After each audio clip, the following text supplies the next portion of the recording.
Greetings. This is Rosalind Parks with National Network View News.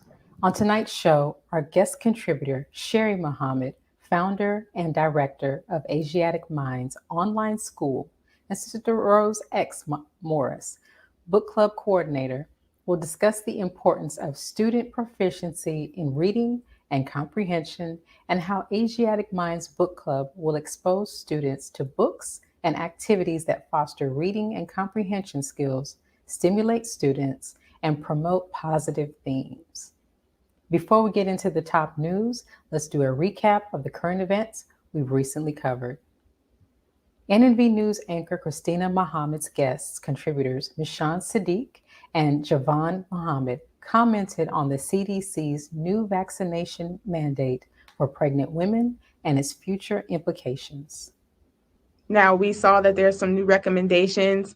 Now, with the Delta variant on the rise, what does this new strong recommendation from the CDC and ACOG, for those who may not know what ACOG is, that's the American College of Gynecology. What does this mean for pregnant women? I can. Well, thank you so much for having me on the show. I really appreciate it. Glad to see you. And I just want to simply say that this is not new. The COVID, this Delta variant, this COVID virus and pandemic, this is fairly new for us. But vaccination during pregnancy is not. And most midwives I know and myself don't recommend any vaccines during pregnancy when we're not in a COVID pandemic. So think about that. And those are so-called studied vaccines. But when we talk about the COVID vaccine, we don't know enough. The CDC can make a recommendation, ACOG can make a recommendation, but the simple truth is we don't know enough about what will happen.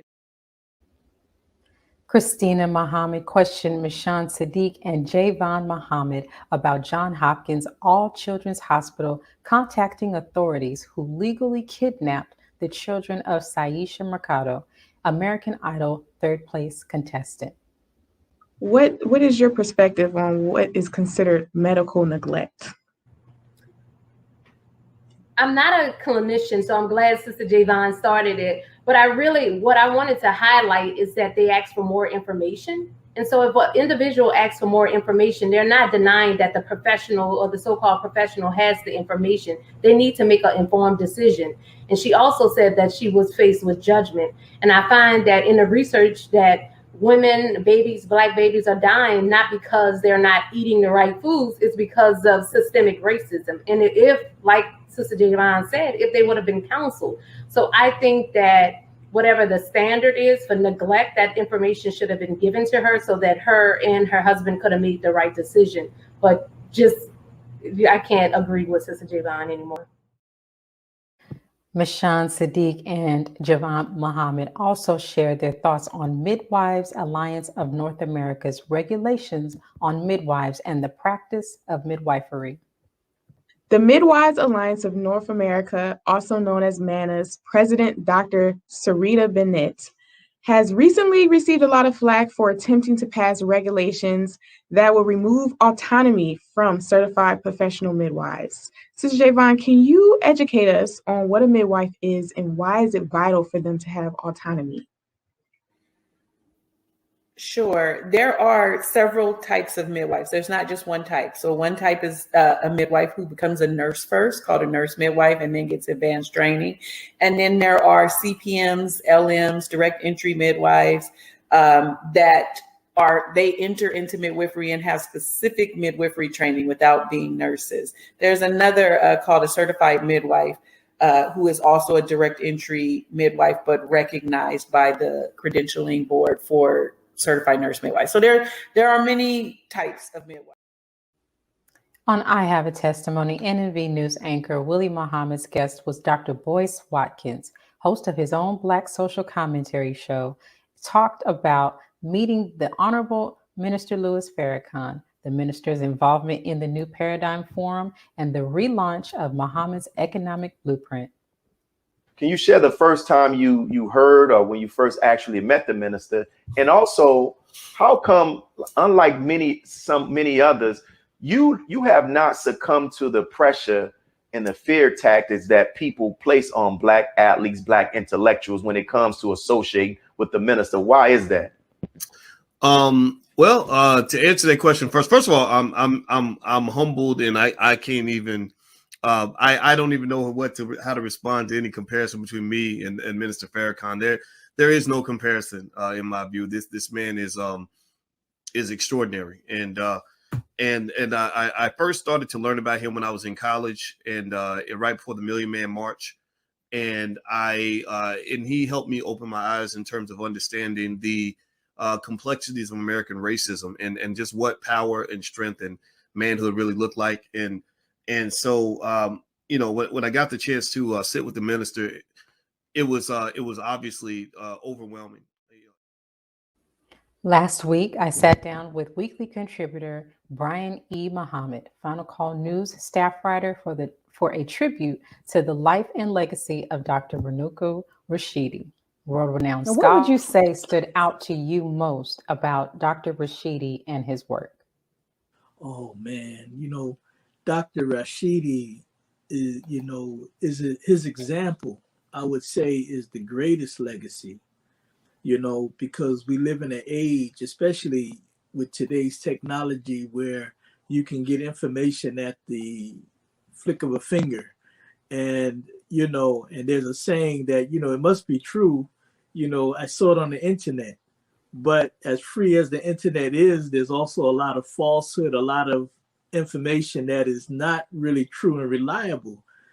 And his example was the kind of man who went and he searched out the truth based on verifiable evidence, going to the different places of the earth and pulling the information up of our history.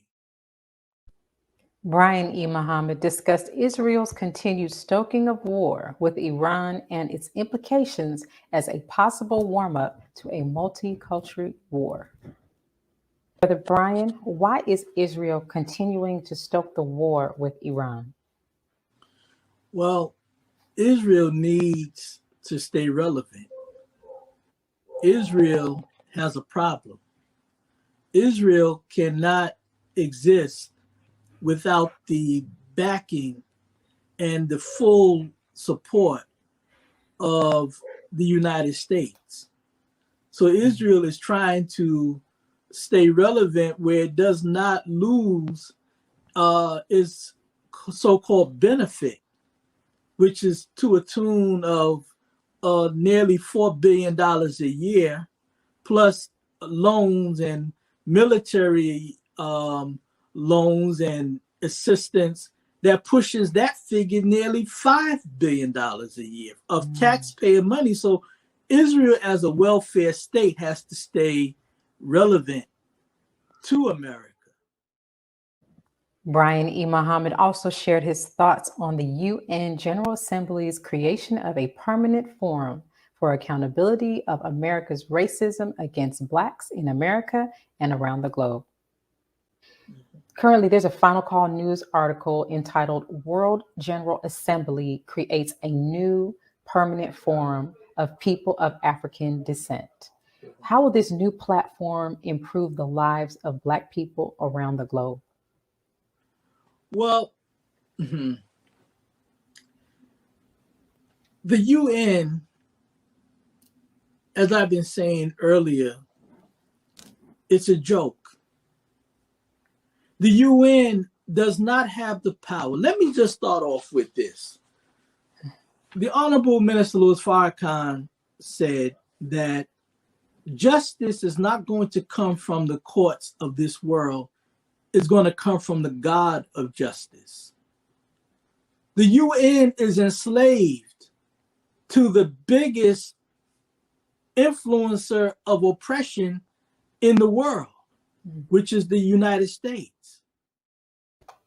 Weekly contributor Dr. Akili Muhammad updated us on how states and communities are tracking COVID and its Delta variant infection rates, how the vaccinated, what's the reason, and the effect on the population in general. What's the reason the scientific community is saying a vaccinated person can transmit the COVID infection? Well, as you know, there's this one side or the opposite in just about every aspect when we're dealing with health these days. And there are many scientists that are saying that when we are vaccinated and the body starts to produce these spike proteins on the cells, this is happening in just about all the tissues in the body. And so the immune system is having to respond to that reality, meaning that there's work that has to be done in order for these spiked proteins to be produced on so many cells. We're talking about billions or trillions of cells. And so at the same time this activity is going on, here we have the Delta variant coming into this region. So I'm specifically speaking about the United States. And now your body has to fight another variant. Sister Sherrie Muhammad, founder and director of Asiatic Minds Online School, and Sister Iman Ali, meditation instructor, discuss the importance of meditation and why Asiatic Minds School offers meditation classes. Will Asiatic Minds curriculum offer students the right mix of classes to help them master subjects and improve their overall level of performance and achievement in schools? Thank you for the question. At Asiatic Minds, what we are striving to do is give more classes and offer more classes other than your basic reading, writing, and arithmetic, as we sometimes call it. So we want to offer classes that are going to help the students enrichment as a whole person. And so we have several classes outside of our math and our traditional classes that will help our students mentally and spiritually. We'll be getting into physically and in other different aspects that will help them to be able to go back to those original foundational classes and have a better mind to master them. Brother Born King of Soul Society discussed the organization's youth mentoring and empowerment programs that are helping people tap into the gifts of their soul and lock in on their personal life purpose. Now, how did Soul Society get started? So, in a nutshell, I'm gonna give you the long story short. It's like a trilogy movie and everything. So I just give y'all a trailer, But long story short, a major transition in my life. Well, one of the first things was my junior year in high school. We used to have these hotel parties, and long story short, I was arrested for the first time my junior year. Mind you, was with some weed that I didn't even know was in the environment I was in. But the way that process was carried out and that experience was carried out in the way the cops expressed the intent, to really take down, young black men. And I mean, they were literally expressing themselves in a way like, dang, this isn't even enough to really do what we would like to do with them. Let's pause for announcements from our sponsors. Then Sherrie Muhammad, founder and director of Asiatic Minds Online School, and Sister Rose X. Morris, Bookclub Coordinator, will discuss the importance of student proficiency in reading and comprehension. We'll be right back. Be a part of the force that powers truth in journalism. Your support helps us to highlight solutions for a brighter tomorrow. Go to nnvnews.com/donate. Asiatic Minds, online education, helping our children to discover their God-given skills, gifts, talents, and passion that will allow them to see their greatness, as well as the greatness of our people, and upon discovering that greatness, infusing them with the desire to use it for the betterment of themselves, their families, our people, and the world. Call now, 502-219-4848. This is Sister Sajda Muhammad. We are proud to announce that the Sajda House commemorative Elijah coins are finally here. This priceless heirloom, made from recycled copper from the messenger's home, is now available at sajdahouse.com. The hashtag Bank Black social media campaign made strides not only in revolutionizing how we bank, but also how we think. The movement inspired thousands of African Americans across the country to transfer or deposit millions of dollars into Black-owned banks. These are banks that will invest in urban communities, employ African Americans, support Black businesses, and inspire Black home ownership. This is a very proud moment for our culture as we are taking small, but significant, steps towards building Black power through Black wealth. Thank you for tuning in to NNV News. Please share your thoughts with us in the comments section below. Follow us on social media at NNV News, and please subscribe to our YouTube channel, National Network View. This is Clifton Muhammad with NNVnews.com.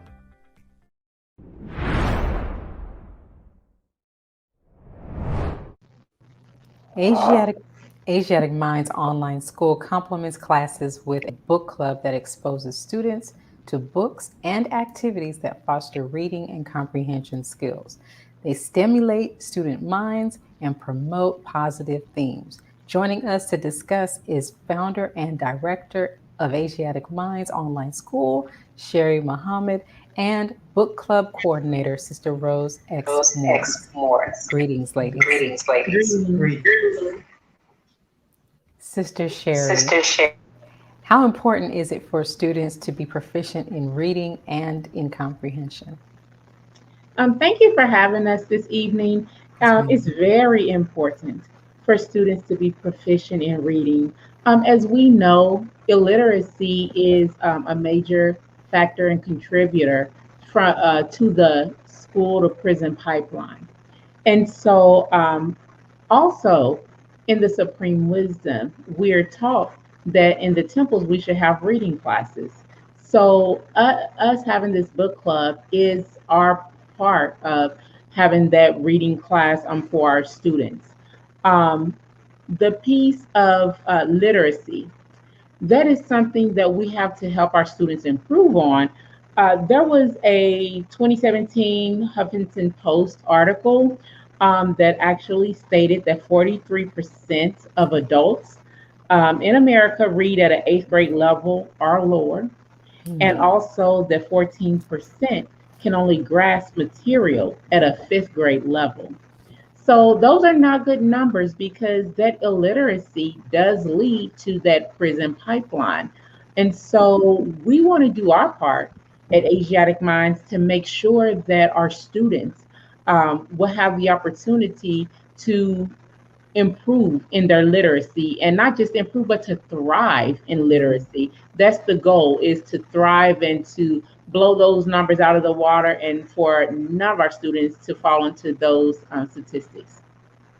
Thank you. And Sister Sherrie, would you say that for those who don't end up in prison, how is a student's reading level, or is a student's reading level, an indicator of their future performance in society? Well, I would say it is a huge part of their performance in society, because anything that we aspire to do, we must have comprehension of it.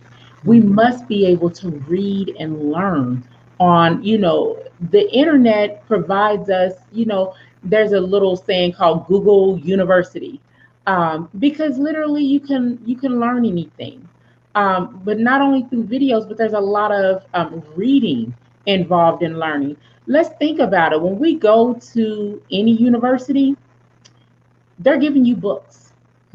So technically, you can get those same books and learn what you're going to learn in the university if you're dedicated, if you know how to read and comprehend. So anything that we want to accomplish in life is going to involve some reading. It's going to involve comprehension. So it is so very important that we emphasize comprehension and literacy in all subjects, not just in reading books for entertainment or just books in the book club, but as you're reading your history, as you're reading science, every subject involves reading. So there's no way. I want to say there's no way we can get around it in life. People have become functionally illiterate. However, Yes. you can only reach a certain height and it does something to you on the inside. You're not going to be able to fully grow if you cannot read and comprehend. So it is so very vital. It is so very important and basic to a wonderful life. Great point. Yes, ma'am. Sister Rose, as the book club coordinator for Asiatic Minds Online School, what type of books and themes will students be exposed to in the book club? Well, thank you for asking that question, and thank you for having me. Well, we will be exposing these students to a variety of different themes and characters, themes that they can relate to, characters that look like them. We want themes and characters that will foster a positive attitude of achievement, success. We will have books that display creators, inventors,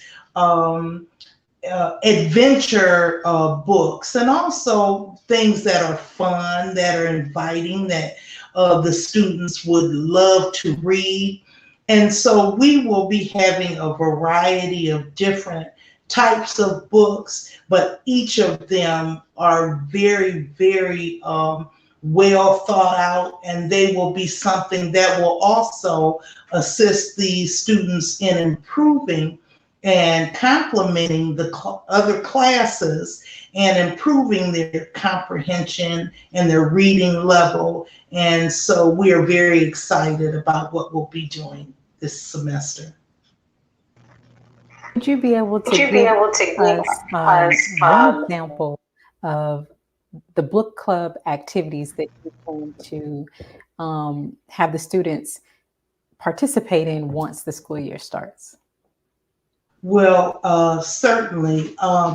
Well, one example of the various activities that we'll be having, first of all, is we will have students actually do some pre-reading activities where they can look at a book, look at the title, look at the cover art, and in their own words, creatively, maybe write a little bit about what they think that book might be about. That will generate their own creativity. And, you know, one of the books that we are really excited about is called Black Fortunes. And it is a book by Shamari Wheels, and it talks about some of the first millionaires that came out of the early parts of the 19th and 20th century. And so we're very excited about that. But as they look at each book, some of the activities that we'll have will be brainstorming. As they look at a theme, how would they have written that theme differently? Some of the characters, identifying a character and looking at the setting which the book was written, looking at some of the geographic locations. So as we read the books, some of the activities that we will do will complement the other classes that the students are engaged in. Perfect. Sister Sherrie, how will Asiatic Minds Book Club help improve students' overall level of reading and comprehension? And so with all the activities that Sister Rose just named, that will help to improve the comprehension level, because as we go from book to book, there's going to be quite a bit of discussion. So it's not just it's not a regurgitation session.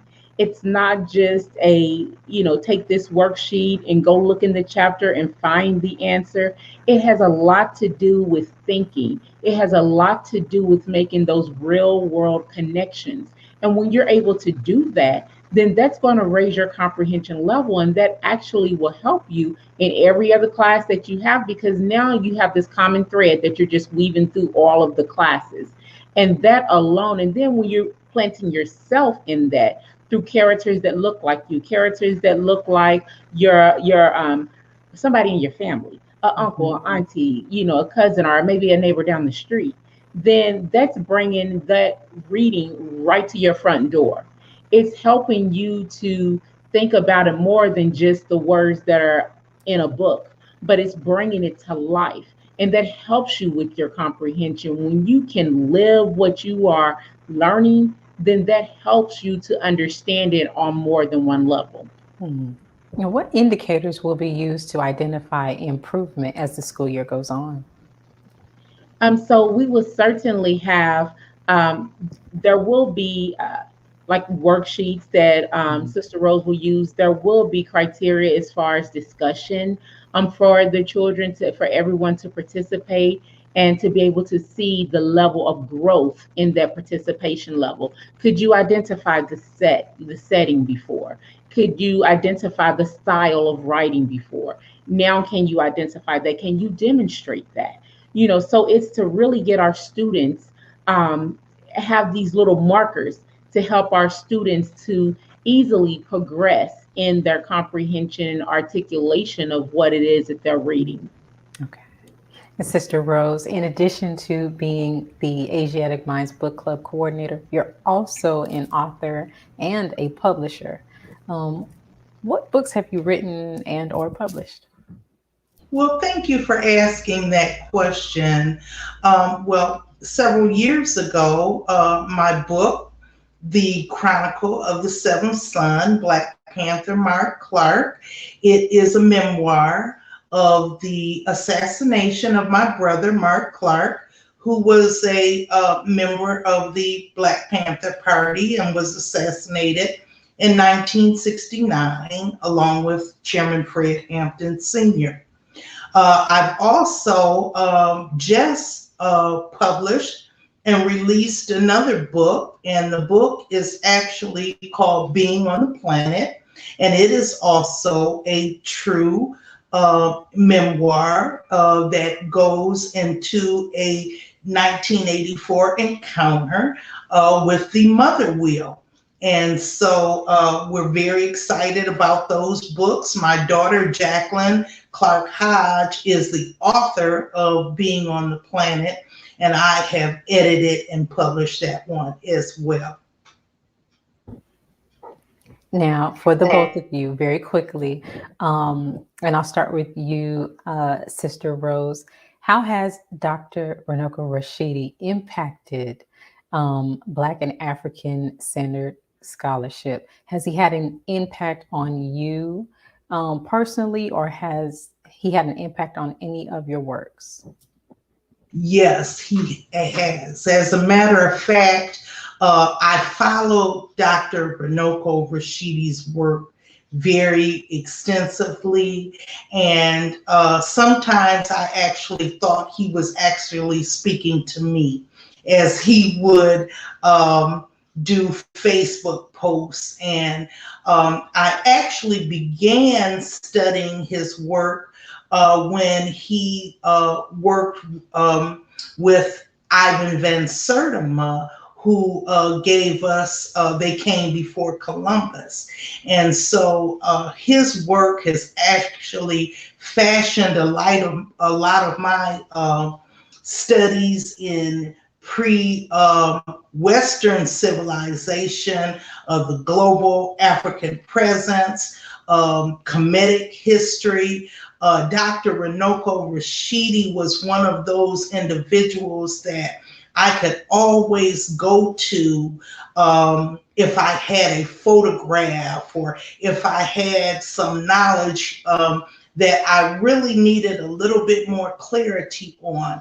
I would always focus on his writings from his photos about Nzinga, Queen Nzinga, which was so very it was so very inspirational and inspiring to me.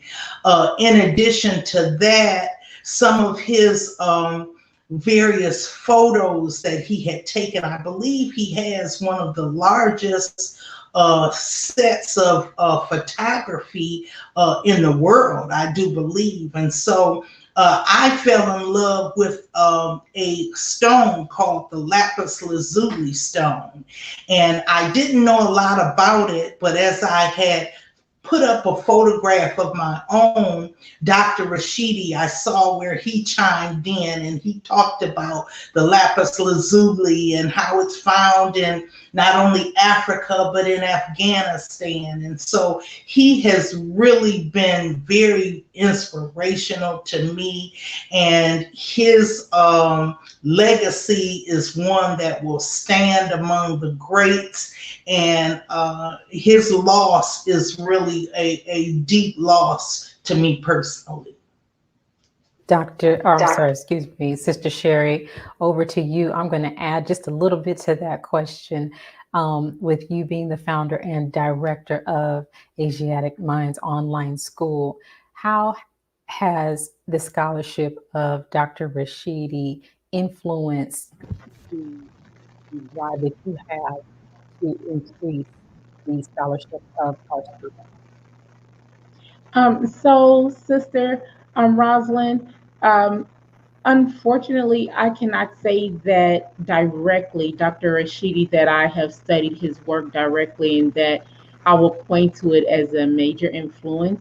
Now, indirectly, I'm so sure that it has a bearing on the path that I'm on, because as we do anything, we are not individuals that just pop up out of the blue and are not connected to those who have laid a path of work in front of us, whether we really know it or not, exactly all of the work that they've done. I have mentors that I'm sure could speak volumes on his work.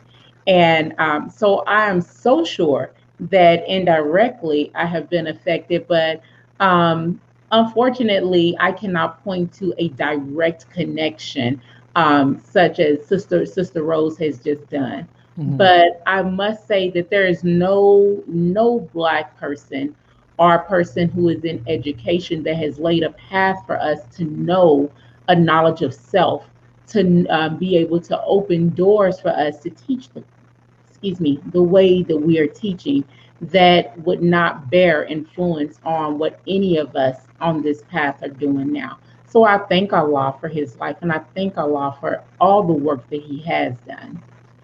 Thank you, Sister Sherrie. And before we close out, how can we reach you for enrollment for Asiatic Minds Online School? I know that we have school starting very soon. Can you give our viewers some more information about that? Yes, ma'am. So the first day of school is September the 1st.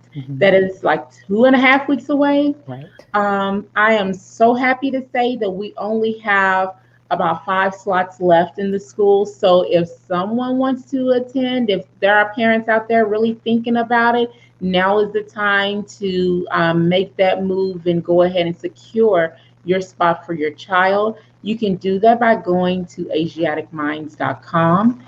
That's AsiaticMinds.com. And there is a phone number there if you don't find all the information that you need on the website.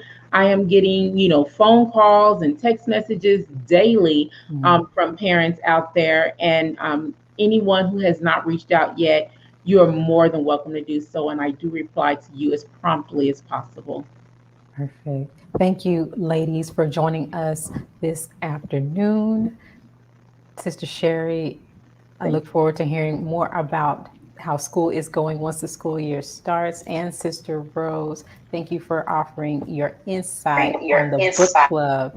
And we'll be looking for those books that you have just recently published. Yes. And thank you so much for having us again. And of course, thank you to the Honorable Minister Louis Farrakhan for Were it not for his sacrifice and his family's sacrifice, I wouldn't have anything to sit here and offer today. So all praise is due to Allah. And thank you, NNV News. Yes, ma'am. Thank you. And thank you for joining us today and tuning into National Network View News. Please share your thoughts with us in the comments section below. Follow us on social media at NNV News. And please subscribe to our YouTube channel, NNV News. This is Rosalind Parks with National Network View News. Good night. Be a part of the force that powers truth in journalism. Go to nnvnews.com/donate. Worldwide, 24 hours a day, 7 days a week. Download the Final Call Radio app and take us everywhere. On your phone, on your computer, on your tablet, on Instagram, Facebook, and Twitter. You can also log on to finalcall.com and click the Listen Live button or finalcallradio.com. Final Call Radio, the official voice of the Honorable Minister Louis Farrakhan and the Nation of Islam. Please share your thoughts with us in the comment section below. Follow us on social media at NNV News, and please subscribe to our YouTube channel at National Network View. I am Anissa Muhammad with nnvnews.com.